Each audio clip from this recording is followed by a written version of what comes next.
Hello, Molly. Yeah. We are live on the Ashdown Jones page and also into the Sam Club as well. So welcome and thank you for taking time out of your busy schedule on a Saturday. When what's Phil doing with the kids? He's just giving them lunch right now. All quiet so far, but we'll see.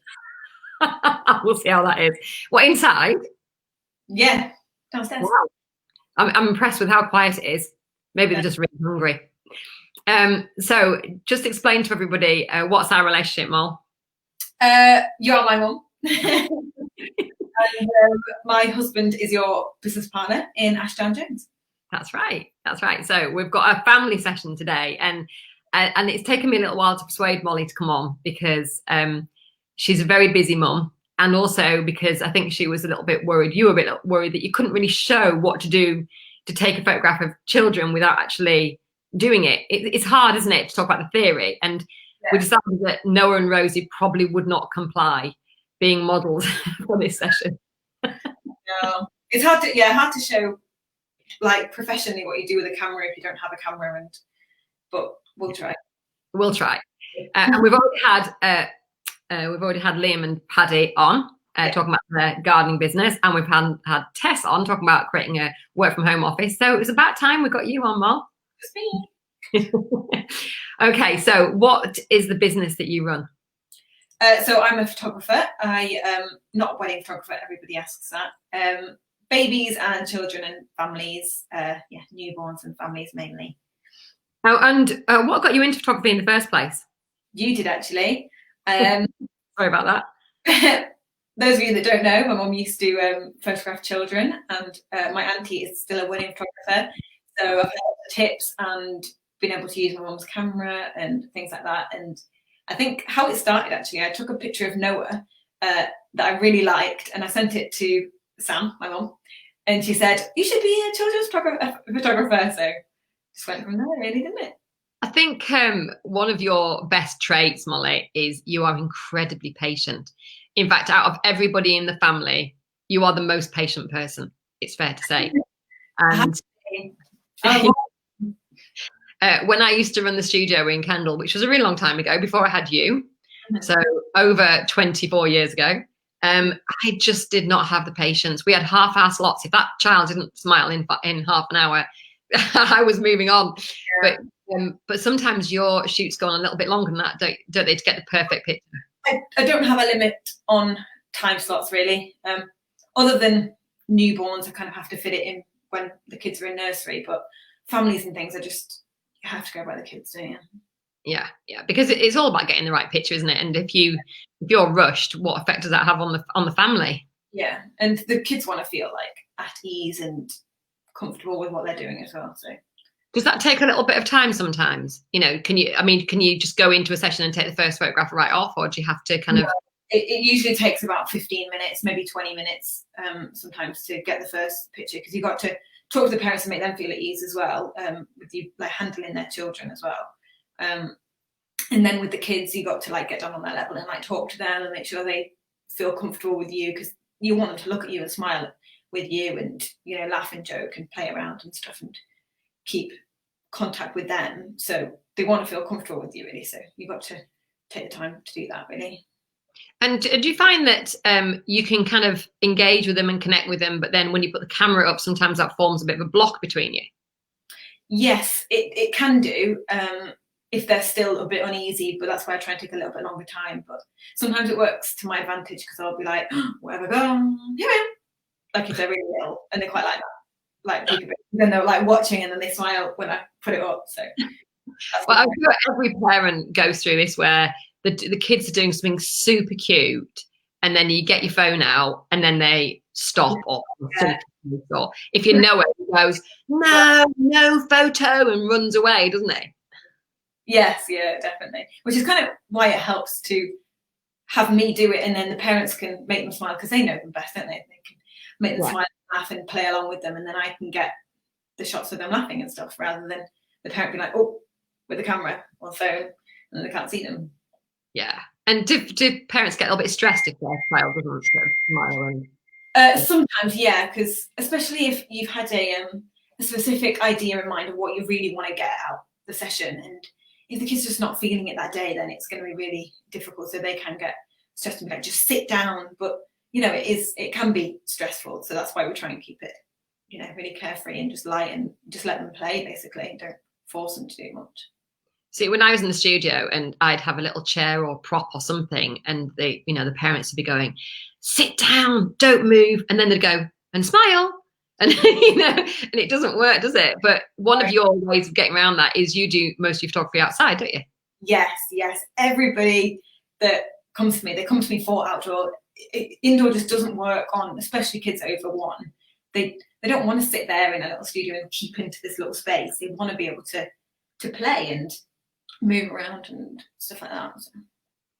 Okay. So your specialism is families and children, and particularly children and very young children, isn't it? So you particularly love doing newborn shoots, and obviously you've got a very short window to do a newborn shoot, haven't you? Yeah, definitely.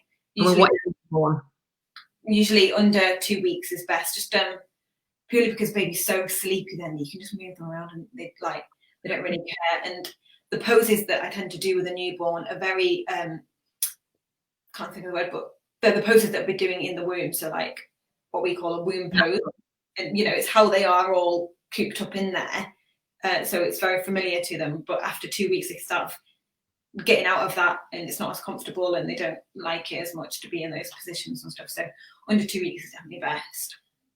And why is it so important that we have really good photographs of our kids? Oh, I'm a bit biased here, but obviously you want beautiful images of your children. You want to be able to print them up and put them big on your wall, and it's actually been shown to really boost children's self-esteem to see pictures of themselves on the wall that, you know, you're proud to show them. You don't want like rubbish little phone camera ones, no offense everyone, up on your wall. You want good quality prints, which obviously I can provide, and you want them to be kind of the perfect shot, you know, nothing distracting or eyes blinking or, you know, blurriness or anything. So that's obviously really important. And those of you that don't know, my dad died in 2012, and there aren't many pictures of him. My mum took some pictures for a dating site in 2010, something like that, and that's all the professional ones that we really got of him. So it's really nice to look back on those. But yeah, obviously of your kids, you want to be able to show all as they grow up, because they change so often, don't they? Yeah. And I mean, my house is absolutely full of photographs of my family, of you and Tess and everybody. I might just go and grab a couple, actually. I should have brought them because we've got one iconic one of you and another iconic one of Tess that we've always had up. Yeah. So just thinking about you as a child then, can you remember going on photo shoot walks, which we used to do a lot? Do you remember those? The iconic one, I think you mean, of me and the daffodils. I remember that. I remember us driving along. I think we were with I'm going to go and grab it now. Well, we were with my Auntie Kathy, I think, and we were just driving along, and I remember them talking between themselves, saying, oh, that's a beautiful little daffodil field. I think it was in a graveyard or something, but you can't really tell. And we just stopped, and they just got me as I was then. But I remember that. I remember Tess having hers done as well. This one, yeah. Was it in a graveyard, Mum? It was in the graveyard. I don't know if you can see on there. It was in the graveyard between Kirb Lonsdale and Sedbergh. It was on that road. Yeah. And it's full of daffodils. And actually, in hindsight, I didn't really like the pink top you were wearing. I liked it, but didn't go with the yellow. But actually, I think it worked out all right. Yeah, it's cute, isn't it? So just talk us through some of the reasons that you think this works. I cannot get this on the screen, sorry. Why does this work, this picture, do you think? And do you remember what we told you to do or anything about it? I think I remember you telling me to put it behind my ear, but that could just be because I did. I did. But obviously, do you mean the picture as a whole, like why it's... Yeah, let's just interpret it for people. Well, a little bit of critique. I'd have put my head up a little bit more so you could see my eyes a bit more, because your fringe needed cutting. Right, which, by the way, probably does now as well. Yeah, now it's not doing well for my fringe. But you can see there's no limbs that are really cut off. Obviously, you can't see my legs, but you don't want it cut off like here, elbows, you know, because you don't want it to look like you're knees, actually. Because if I'd taken it a bit further back and you got the knees in but not the feet, that might have looked a bit odd. Yeah, you don't want to be too much. And it's a nice kind of shape as well, of like softness around my elbows, and obviously looking straight into the camera. And yeah. What about where the head is positioned? Do you notice with some people that they position the kind of body in the wrong part of the shot? Well, to me, that's quite angled, which is a little bit outdated now. It was 20 years ago. No critique, I'm sorry.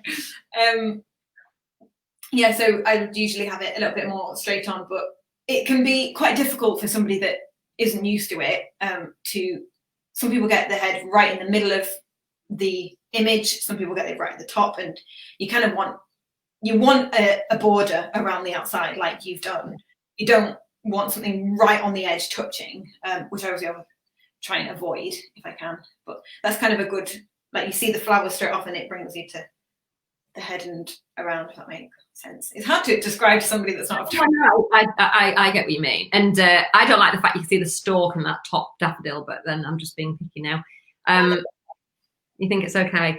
It looks quite natural. I mean, a couple of things I remember from it. One is trying not to get the church in the background because I didn't want it to be obvious it was a graveyard. Two is trying to get Molly to do something that made her feel like she was posing but without looking awkward. So she was playing with the daffodils. I got her looking down at them, holding one out. We just tried a few different things, and sometimes what can work, I think, is, you know, try putting a daffodil behind one ear, now try and put it behind the other ear, and it just kind of just trying different things, and sometimes something will just work, won't it? Yeah.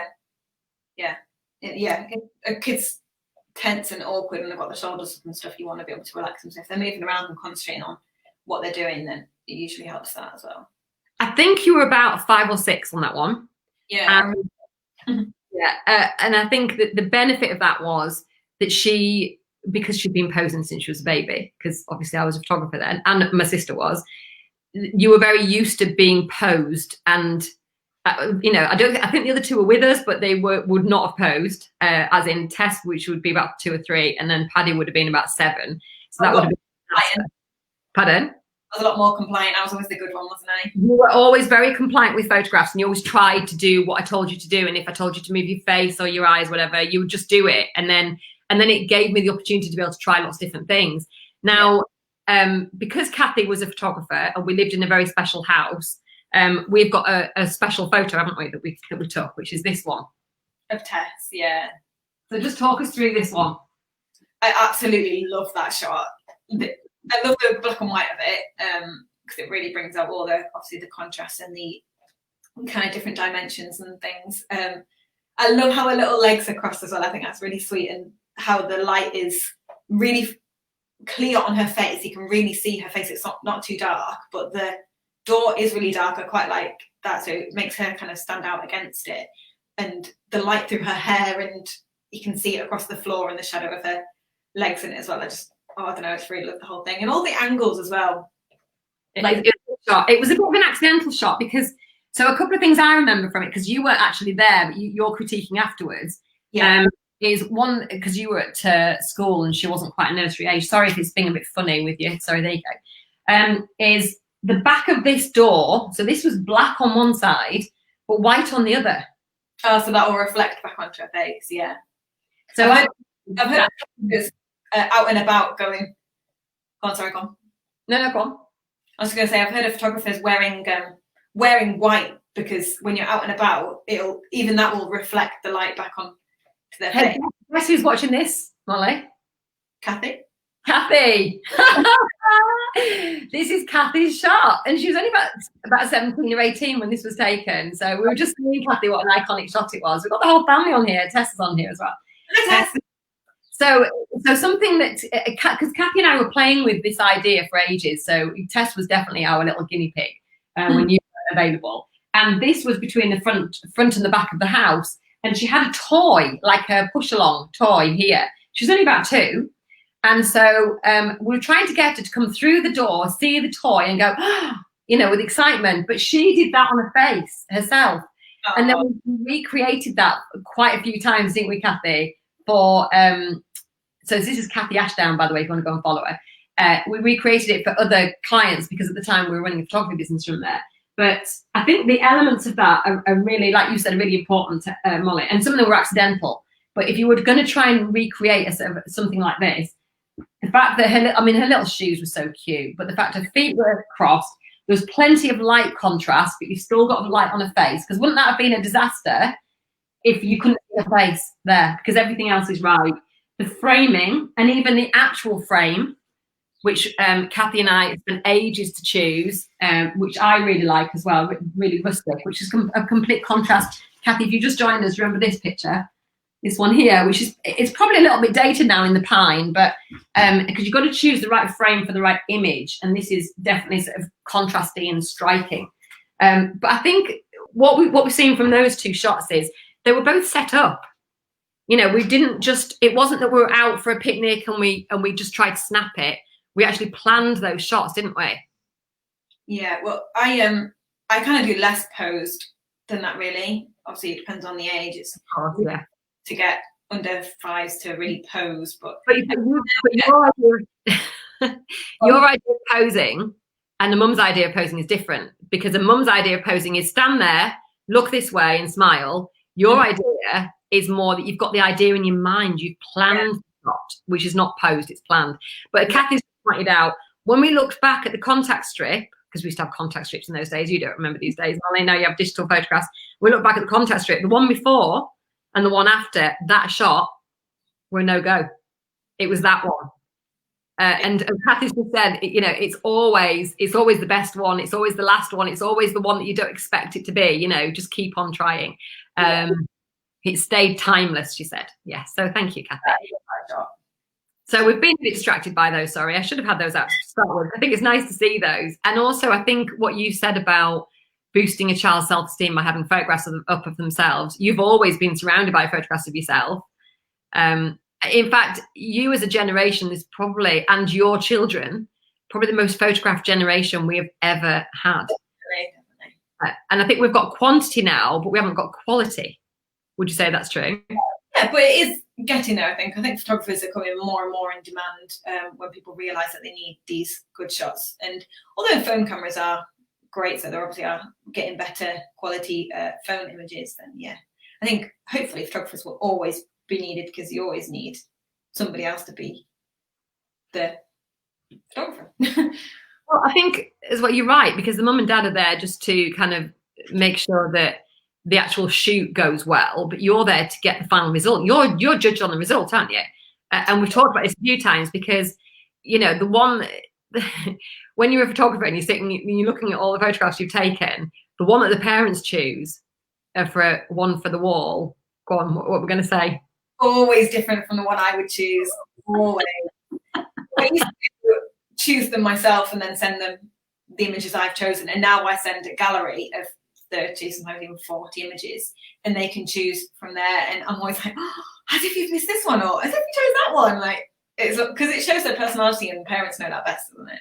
Don't they? I think that's it. I chose one of Paddy in a little red t-shirt when he was a kid, when he was only about one, I think, and he's just got this massive smile and his curly hair, and he looks really cheeky. But you know, the photographer that took it wasn't me. Didn't like it. The shot I chose, but I absolutely loved it. So yeah, I think parents do see something different from the photographer, and as a photographer, you have to take your own judgment and ego out of it, really, don't you? Mm-hmm. Sometimes it's not the perfect ones that the family love. You know. Exactly. And by the way, the camera that Kathy used to take that photograph is probably nowhere near as the camera. And nowhere near as good as the cameras we now have on our iPhones. Yeah, that's how much things have changed. But it drives Kathy mad, and I'm sure it drives you mad when people say that is such a good image. You must have an amazing camera. I know, it's me, not me. Just the camera, Mark. Just the camera. Give somebody else your camera, and let's just see if they can recreate the shot. So you're going to show your screen, aren't you? And put some images on. I'm gonna try. We're going to go through some tips for people. This is such an interesting topic. Just remind me what I need to do here, Mum. You just put the image on that you need to see, and I'm going to add your screen to the. That's it. So when you're ready, that's it. Yep. Okay. So now Molly can't see herself, but she can see. You can see the screen, can't you? Yeah. Okay. What a lovely shot. Thank you. So this obviously is a picture of two little ones, and as you can probably tell, their parents were just to my left while I was taking this shot. And the thing to kind of think about when you're trying to get an image of your two children together, obviously two children is going to be a lot more difficult than one. These two were kind of rare, maybe, that they actually loved cuddling and playing together. So they were really happy to just sit there and cuddle, whereas my two would not sit like that ever. And the things to kind of think about with this shot, the light on their face is really even, and you can tell more on the little girl. She's got little catch lights, as we call, like a little light in her eye that is reflected back, that makes her eyes kind of stand out. And well, I was going to just lose us off the screen so you can just see a bit better. Right, it's now full screen, so carry on. Yeah, so she's got these catch lights in her eyes that, yeah, really make her eyes stand out, and the light across the whole of them is very even, not too shadowy. What else really works about this shot is on their level, and I always get on their level to get a shot like this. It's such a good point. So instead of taking it even crouched down, you've got down to exactly their level. So you are literally, what are you doing? Are you lying in the grass? Usually, yeah, I usually lie on the grass. I usually bring on another blanket for me, so I don't get too muddy or anything. Not them feel a bit intimidated, I would have thought, because you're at their level. Yeah, exactly. And then it can sometimes kind of hide me, so they can focus on their mum and dad who are trying to make them laugh and smile, and I'm kind of hidden in the grass then, and they're not too aware of me photographing them, so they'll kind of just be themselves. And I also really like the grass in the kind of forefront of the image that brings a bit of depth, and you can see the depth of field behind in the trees as well. So if somebody was taking that on their iPhone, what mistakes might they make? So for a start, they might not get down in the grass, so they might be too high, and you would have lost that lovely face then, and the chins and everything, because you'd be too high for that. What else might they do wrong? The light. Lighting is something that parents probably never really think about. They don't try and position where the light is on a child's face. It was quite a cloudy day this day, so that's why it's quite nicely flat on them. Let me ask you about that as well. So if it's a cloudy day, it's easier for you because it's not too contrasty on the face, doesn't create shadows. Is that right? Yeah. So sorry, just say that last bit again. It's always pretty flat, so there's not much shadows that you need to really think about. It's a bit easier. And they're not squinting, of course, as well, because obviously you're going to lose a backlit, because sometimes they get backlit, but actually their hair is shining lovely in that white sky. But what I have noticed is you've cropped out nearly all the sky, or you've made sure that the sky isn't in there, because otherwise it'd just be a load of white behind it. It'd be quite distracting and quite difficult to expose. Is that right? Yeah, definitely. And you don't want, because they are quite not bright, but they are nicely lit in the shot, and the trees behind are very dark, that it brings it all into them. They are the main focus of that shot. So if there was a bright sky, then you don't notice them as much. It's just pretty bright, the whole thing. It's a lot more difficult really to see them and to edit and stuff. I think that the dark behind really brings out their blonde, but also so do the little strands of grass you've got around. You've got some nice colours going on there, really. By the way, one of the ladies who's watching, Vic, has 5 children under the age of 10. I think it is, Vic. Is that right? And one of them has got some special needs as well. So how on earth would Vic be able to? She can't get out of the house at the moment, but if she did. If she took them to a field like this, what does she need to think about with 5 kids? Sorry, my husband's just walked in with a little girl. I'm assuming she's going for a nap. I have actually known. Oh yeah, Phil. Can we just see Rosie, Phil? I think she's got a bit of a mucky face. I can't see myself. Oh, look, she was 2 yesterday. Hang on, I'm going to just make you full screen. Rosie. She can't see. Birthday. Oh, she looks tired. Bless her. Night. Go down for your nap. Night. Sorry, can you repeat the question? Yes, the question was, let's say Vic is taking her 5 children. I think they're all under 10, and one of them's got special needs, to a field. and she wants a picture of all 5 of her. She calls them her pirates. Oh, What does she need? What does she need to remember or to do to get a good shot? okay. So there will probably, as titled by this, live. Light, you obviously need to think about. If it's a bright day, it's a bit more difficult for a parent because you have to think more about where the light is going to be. So you want it kind of behind the child, really, so they're not squinting or anything. The background, you want a reasonably plain background. So trees, grass, maybe a brick wall, something like that. Try and avoid fences and houses and things like that in the background. Why would you avoid fences and houses? It just kind of distracts from the people in the shop, really. When parents are in their kitchen and, you know, the child does something really cute, Tess is trying to FaceTime me.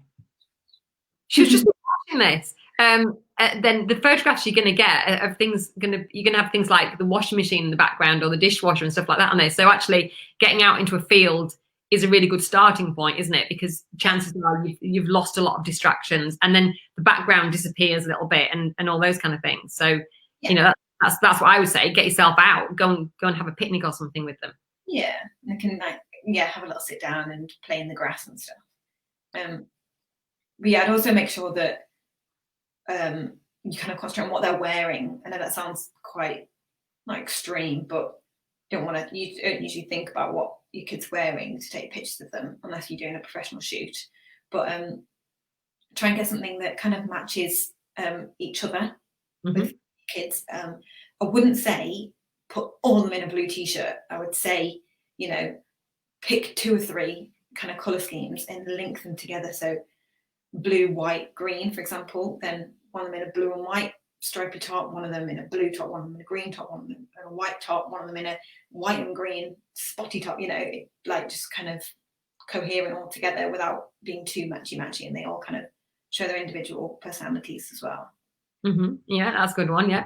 I always used to find as well that things like spots and stripes can be very distracting on photography, and just heavy patterns can be a bit distracting, can't they? Yeah, that was just an example, but yeah, you're right. Bold patterns I kind of try and avoid, and slogans and writing I always try and say really avoid these, because you spend the whole time thinking, what's that say? Or it can and they just date so quickly, don't they? They just date. Even if you think, you know, any kind of print dates, you can usually look at a print and tell roughly what decade it was in at the very least. Yeah. What I would say, floral on this little girl's dress because it's outside, match. So that sounds fine. And the light blue on the little boy is lovely. If that had been like a black or something really dark, it just wouldn't have had the same effect. You don't all want to stand out, do you? What I would say, if you do go out for the day and you forget this, or one of your children has to wear a slogan t-shirt, you can always put them back to front or inside out, and that can get rid of it. And if they're all together, you might not notice. Yeah, I've done that before. Yeah. All right. And how would you get 5 kids sitting still, looking at the camera, and not killing each other? See, this is where a photographer really helps, because again, you can have the photographer photographing the children, and you can be behind, making them smile and distract them and stuff. But they need to be sat close together to get that kind of shot that you need. You don't really want big gaps and stuff. It's so distracting. But to get them to sit and smile is really tricky. They kind of have to be the kind of children that want to sit together, and you have to get them on a good day, really. So it can be really, really trying to get you 3 together was a nightmare, I have to say, because Paddy never wanted to sit with you. When you've got an older brother and 2 little sisters, there's no way he wants to sit with you 2. Oh, it's kind of luck of the draw. I never guarantee that we are going to get one, but I do have lots of tricks that I can try, and that's why it's good to have me on hand, so you can concentrate on getting them to sit down in a way that they might enjoy. You know, some kids might not want to cross their legs, some kids might not want their brother or sister sat on their lap. Yeah. So they can kind of work that out, and I'll just kind of guide them from there, really. Something I used to do with you all, do you remember the ones that we took down at the beach, down at Arnside? I made them black and white because none of you'd wear what you were supposed to wear, so I had to put black and white on them. It just meant that you could kind of play and kick around in the waves and stuff, and you didn't feel like you were all sitting together, but you were together. So as a mum, I got a good shot of all three of my kids together, but you weren't sitting and posing on the sand, so it was a bit more natural, really. And that's why I always kind of say that, just playing is best, and depending on how the child is feeling that day, we'll sometimes start with that, and they can just kind of play and explore, especially if it's a new place. Then they want to have a look around, they want to check what's behind that tree, they want to go down to the river and play in there for a minute, and then when they've done that, then they might want to sit down and have a little breathe there for a second, or sometimes the way around, if they're feeling a bit shy, they want to just sit for a second and take in their things, Okay, fantastic. How many images have you got, by the way? I didn't ask you. I've got a few. Let's go. Let's just do the ones a bit quicker. Okay. This one very back, rather than the front cloudy light that we saw on the last one. But I love how it's Molly. That's absolutely stunning. Look at her hair. That was gorgeous, isn't it? I hope Rose's is like that. But yeah, backlit, and it was kind of in a line so that it still created a little bit of light on their face from the white of their tights and the blanket up on their face reflected the light back up. It was quite dark in the trees because the light was kind of tunneled through the trees, so that made a really nice kind of light on them. So did you have to pick the exact spot to get that kind of light? That's what you needed to do in advance? Yeah. Well, I used that that location quite a lot. So this is a secret location, isn't it? That photographers don't give out the locations, but the location is a big part of it, isn't it? If you can scope it out and see there's no distractions and get the light right, that's quite a hard thing to do. Yeah, it is. Yeah, definitely. How do you get them to hold hands? I ask them. I just ask them, and then if they want to, then they can, and if they don't want to, then they can still. Actually, I think on this particular shot, they were doing row your boat. Ah, that's a good one. So they're facing each other rather than sitting next to each other as, like the traditional photographer's studio where you sit next to each other shoulder to shoulder, or even that one where they all sit on a couch together and they're all like, each one is like like a train, This is a bit different, isn't it? It looks like it's captured a moment much more. Yeah, that's exactly what they were doing. They were like the ones just before and afterwards, like the one you were talking about with Tess, like they were leaning really far back or they were leaning really far forward, and then I think the mum and dad were playing or doing the same thing behind me. So they stopped for a second and looked at what the mum and dad were doing and were still laughing. So it got that shot, that exact shot that we needed. Oh, brilliant. Okay, next one. This is my as you can tell, again, backlit, her hair's really bright on this. And she is looking a little bit moody, but there is a little bit of catch light because the sky was quite bright that day, that you can see the little bit of catch lights in her eyes and how it reflected back onto her face. And I love how the background is really kind of plain, apart from the tree, that has a little bit of contrast. The background's really plain, so the focus is Rosie really on this. Yeah, look at those eyes and that face. And so actually, it's a bit of a misconception that you have to have your child smiling to have a good photograph of them. Yeah, I love shots where they're just looking like this, because that is how you see them a lot of the day, isn't it? Like when you're talking to them or like reading to them, feeding them or anything, like they just look up at you like that, and it's those little eyes and those little lips and things that, yeah. Oh, massive eyes, look at them. Oh, beautiful. We're very biased though. Yes, that's true. Next one. I love this one. Oh, I think I was trying to sneak in and see. No, okay. Okay, so this little boy, again, down on his level. The one with Rosie, I think, or one of them, I was slightly above because I quite like getting them looking up, and their head is kind of the main focus, and the rest of the body is kind of depth of field, blurred out a little bit.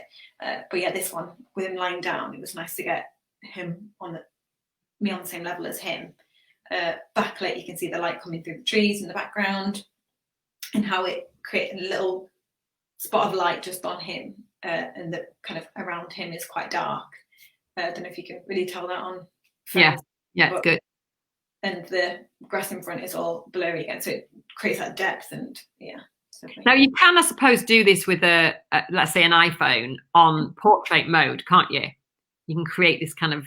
Yeah, portrait mode. I don't really use all that much because I find it's very severe. I don't know if that's the right word to use for this, but sometimes it'll just be like the head will be so in focus, and then just like the wall just behind them is like so blurry. Like it can look very odd. So you've got to use a bit of trial and error for the portrait mode, I think. But you probably could, if you really tried and practiced, you could probably get something similar with the depth of field as this shot here. Yeah. I think with this shot, you probably could, just simply because you're a little bit further away from the child and then you've got nothing behind them. So you can't, you know, I know you need a bit of control, but it probably wouldn't be that wrong, that one. But obviously this is a professional camera, you know, thousands of pounds worth. For those camera geeks that are watching, what depth of field was this taken at? Do you remember? Probably 1.8 or 2.2 or something. I tried to get it as low as I could, with still getting him all in focus, you know.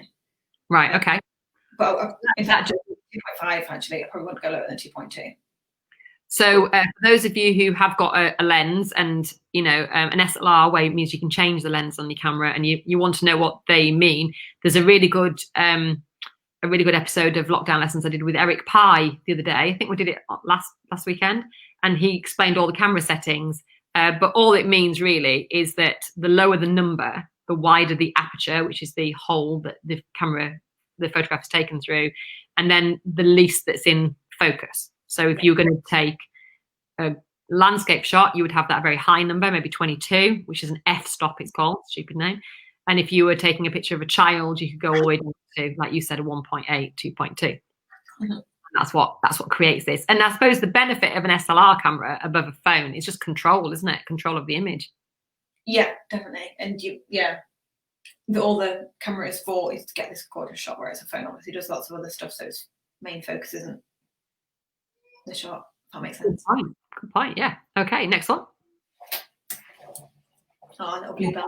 I missed all the bluebells this year. Oh. So, as a photographer, I presume you have to know all the best bluebell woods to go to, but you don't need many, do you, to make it a good shot? No. Yeah. Well, again, this is taken on her level, so all the bluebells around the front are all kind of the bluebells that were around at the time. So it gives the impression that there's lots and lots. And if there's some kind of right in front of the camera, I don't know if you can tell, just in the middle on the left, there's a bluebell that was very close to the camera, which is out of shot, which is out of focus. So it straight away, there's a lot of purple over there. So it looks like there's a lot of bluebells around behind her. No, I really like that. So you've sat her in the light, you've surrounded with bluebells. She's playing with a bluebell. I love her little white dress. That was key to that, wasn't it? Because if it'd been any other colour, I just don't think it would have worked. Oh yeah, I said to all the bluebell shoots last year, I think it was, white works really well. Sometimes like a pale blue works well, but nothing too dark. Again, no slogans or big cartoon images or anything. Just plain and simple colours. And you can look it up online. What colours work best with what other colours. What colours clash, like pinks and reds clash, navies and blues clash. So that's quite easy to find. Yeah. And actually, I think if you're going to take the photograph outside, I think kids just shouldn't have very dark colours, because you're distracting from everything else, aren't you? If you can try and blend in a little bit more, then the focus is on the face. So sometimes it works with autumn, with the darks of autumn colours, and I usually do those shoots a little bit darker than I do like the bluebell shoots. So like dark jeans, black jeans, and like a grey jumper or something, that kind of reds and oranges and stuff of the. I love the autumn shoots because of that lovely golden light that you use. I love autumn shoots. How many more photographs are there? We'll nip through the rest. How on earth do you get that shot? Pardon? How on earth do you get that shot? Again, backlit, you can see through her hair, and I did brighten up her face a little bit on this one, and quite the dark of the leaves and things behind her. We were apple picking this day. This is one of my little models that I chose. And again, she is wearing a little bit of white, which reflects up onto her face. So it brings your eye straight to her again because of her white t-shirt, and then the dark of her dress kind of is the contrast again. So it brings you up to her face and her t-shirt kind of links in. How much light range you've got in that as well, from very light to very dark, and she's just She almost looks like Snow White. Yeah, that's what kind of look I was going for. Yeah, we're apple picking, and yeah, like a ready purpley kind of dress on. And I suppose if you take them apple picking, they're a bit more distracted because they're apple do the same with bramble picking or blackberry picking or something. And I think yeah, that's all the images I've got. Okay, so let's just put you back on the screen. They were fantastic. Thank you, Mal. So I mean, obviously we're here to do a plug for you as well, because I always do that. And I'm especially going to plug my fantastic daughter for the photography that she does. So if somebody wanted to take, let's say, 3 kids on a photo walk with you, and after a couple of hours, make sure they've got some really nice shots of each child separately, all them together, maybe mum and dad in them. So they've got, some good things, some good images for, say, birthdays, Christmases, that kind of thing. What would that cost somebody? Probably about £150. I usually I should have mentioned at the outset of this that whatever Molly says was going to be too cheap, because I knew she'd say something too cheap there, and I would have said at least £250, £300 for that, because it just feels like it's worth so much. Yeah, definitely is. But yeah, family sessions, £150, and it comes with a gallery that you can choose your images. Should just make a limited offer, Mol. Pardon? Let's make this a limited offer, because those prices are going up, aren't they, very soon? Because they're way too cheap.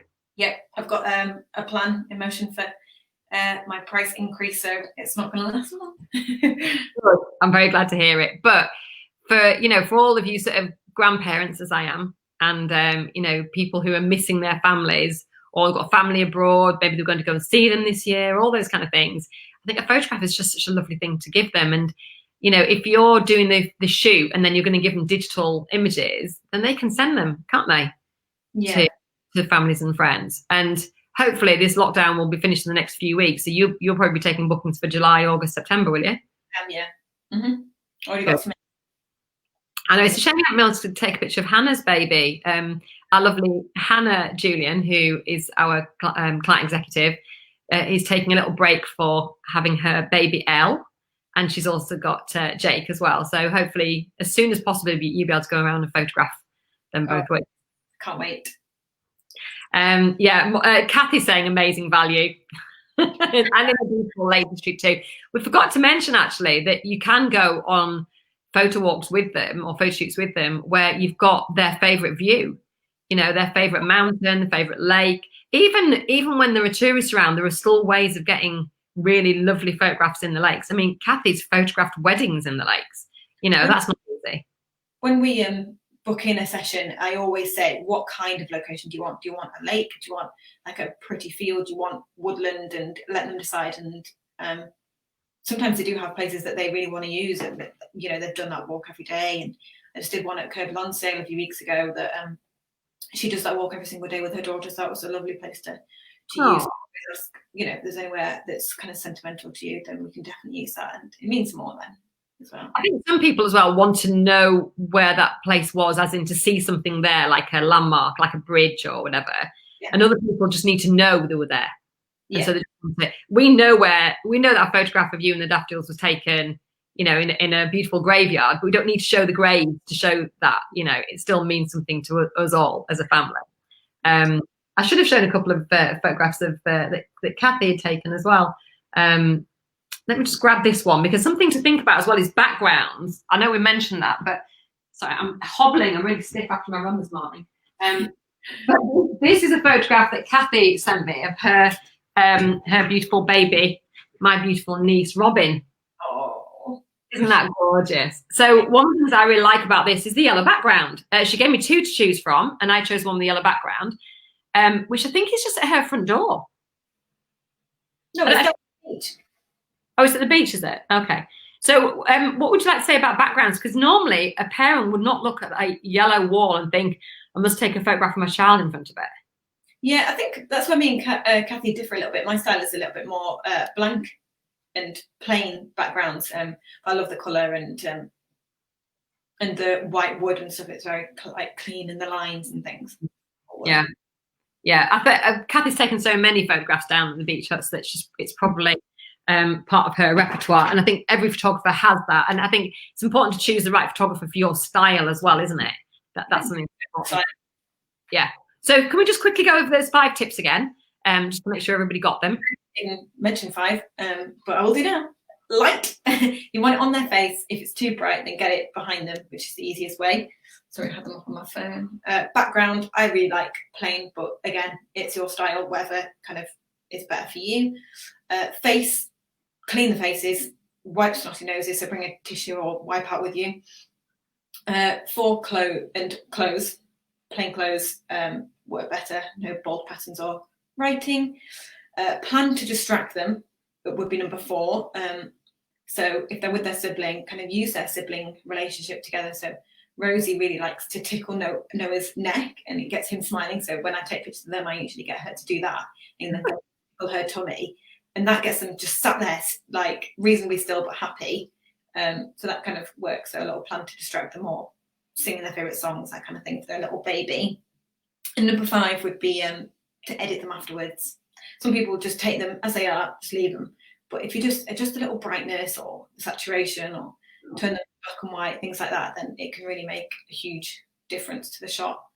Even if it's just iPhone camera roll editing like software or Instagram, then it just... Well, Tess sent us that this morning, didn't she? Which is from your wedding day. Yeah. So, you know, don't think you've got to get them looking absolutely amazing, looking at the camera, you know, all the rest of it. That was taken in the bath, which was Noah's bath before Molly got married, by the photographer. And I think that's absolutely lovely. I really do. It's a good one to end on. What was I just going to say about, just one little tip that I have when little ones came to the studio and they didn't want to sit still, they were putting their arms up to be picked up again by their parents. They could sit, but they couldn't walk. So they'd just do that all the time, like that. So I used to put a little bit of sellotape on their fingers. Okay. And a sellotape or a little like elastic band or something. Nothing dangerous, obviously. But they'd be looking at the fingers, and because it's just a bit of sellotape, you couldn't see it. So they'd be kind of doing this and being engrossed, and it would be a really nice shot. And then if you go, you know, Molly, and then the eyes go up, it's quite a nice shot. So that's just a little trick that I had. Oh, that's a new one. There you go. There you go. Can even teach you. So thank you for this lockdown lesson. It's been really interesting. I think, you know, this is an iconic time in history. We'll tell our kids, because they're too young, we'll tell our kids, well, obviously you're my kid and you're not too young, but your kids are too young to remember this. And so, you know, what we're going to say, do you remember the time when we couldn't go out the house? Or do you remember the time when there was queues at the supermarket? They're not going to remember any of that. They're going to remember the times when they had garden picnics and, you know, duvet picnics and treasure hunts and, you know, birthday parties online and all that kind of stuff, aren't they? So these are the times to capture, really, this really amazing family time. And so start off with your phone, I would say, and just snap away and just remember all the things that Molly's told you about today. We'll put them in the notes as well. And just practice, just have a go. Tess is still trying to phone me. She's still trying to phone me. Tess, stop. All right. Well done, Molly, says Kathy. Thank you very much, Kathy. No, you're great. That was really good. If anybody wants to get in touch with you, best way. Facebook Messenger is how a lot of people get in touch, or you can call me or text me even, whatever's kind of easiest for you. I think my Facebook page is linked, isn't it? Yeah, it will be linked after this, yeah. My number is 07711 989 642 if you want to call or text, or mollyjonesphotography@mail.com is my email. Well, for you to get in touch with me. Yeah, and right now with that offer for a family shoot, I'd get that booked in if I were you. What need to deposit? Bookings for July, August time. So good. Do you have to pay a deposit when you book the shoot? Just £25. And then you can always move it. If we're not out of lockdown, I presume you're going to move it. Yeah. We'll reassess all that, like coming close to the time. And if weather is bad on the day, I get this question a lot. If weather's bad on the day, then we can reschedule. There's no charge or anything for that. Obviously, that's not your fault, so we can reschedule. Great. Thank you very much, Mark. And thank you for finally coming on. Really appreciate it. Thanks for showing us Rosie as well. And those lovely images as well. So I'm sure people will want to get in touch with you. And maybe actually people will have photographs that they can send you that they would like your critique on. That's something else they could do. Yeah, I'd be happy for that. Yeah, that'd be fun, wouldn't it? Brilliant. All right. Thanks very much, Mal. And I'll see you soon, I hope. Yes. Big hugs. All right, darling. Bye. Bye. Bye.